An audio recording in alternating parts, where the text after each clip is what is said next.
In talking about wireless, we need to remember it's not just Wi-Fi devices. It's anything we communicate over that doesn't use a wire. One of those could be Bluetooth. Bluetooth is used to exchange data over short distances. Using the 2.4 GHz band from fixed and mobile devices, this is what we could use for a PAN, a personal area network. Bluetooth devices are categorized into 3 categories. While it is for short distance networking and a PAN, a Class 1 Bluetooth device can actually reach up to 100 meters, or over 300 feet. Class 2 devices can reach about 10 meters or 30 feet, and Class 3 devices only works on distances that's less than 10 meters or 30 feet. Bluetooth can provide us both confidentiality and authentication. We can get confidentiality and authentication as well as key derivation on our Bluetooth with custom algorithms based on the Safer Plus block cipher. It uses an E0 stream cipher, which is used for encrypting the packages, which gets us confidentiality, and is based on a shared secret, which would be a previously generated link or a master key. Cryptanalysis of E0 has however proven that it's pretty weak. Attacks against it show that its true key length strength is only 38 bits, or maybe even less. In general, Bluetooth key generation is based on a Bluetooth pin, which went on one or both of the devices.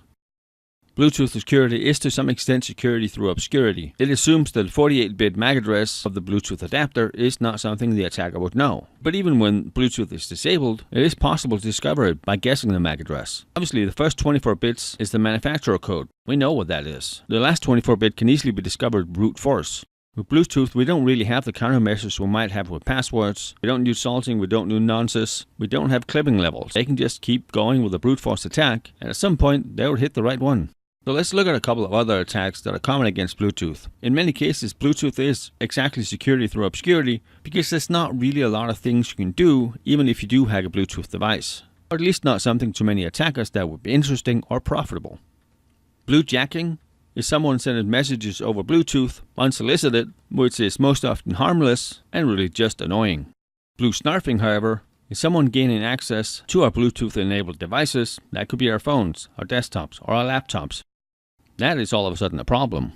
Again, they only have access to some of our information, whereas blue bugging, they actually have control of the device. This can often happen if you leave your device in a discoverable state with Bluetooth turned on. Most newer smartphones constantly update their operating system and effectively removing the security vulnerabilities here, but is this still feasible on older devices? What can we do to protect against these attacks? The most obvious is to only use Bluetooth when you need it. When you're not using it, disable it. And also only need Bluetooth discovery when you need it. As soon as your devices are paired, turn off discovery. If you all of a sudden get prompted to enter a PIN, don't do it. Unless, obviously, it's your own device you're pairing them. Also remove paired devices when you're not using them. And finally, and probably the most important one, update the firmware. Patch your systems. This might seem like common sense to you and I, but it is impressive how much hardware is out there that has never been patched, making it incredibly easy to access.